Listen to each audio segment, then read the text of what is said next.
televisión este. Vemos otra iglesia, no, Carmen está muy bien, está aquí, podemos rodar, muy bien, me vale, estupendo. Claro, no se puede rodar, y así ya, a la tercera vez, ya me enfado un poco y digo, oye, porque además que a la iglesia voy a coger el coche y andar 50 kilómetros. Cuando tengáis una, que tengáis permiso, me lo enseñáis. Yo digo si vale o no, estamos yendo a ver iglesias que no se puede rodar. Y dicen, digo, que me dicen, no, es que es ¿por qué no da permiso la iglesia aquí para rodar? La conferencia episcopal, o como se llame en Portugal.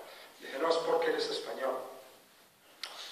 Y dije, joder, qué tanta manía nos tienen. Sí, siempre había sabido que había un problemilla ahí, pero me dice, no, es que hace unos meses ha venido un director español y le dieron permiso para rodar en una iglesia, y entonces puso a una mujer en pelotas en el altar mayor,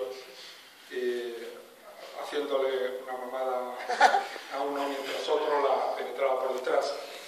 Y dice, y claro, se han enfadado y entonces ya no quieren que rode en español.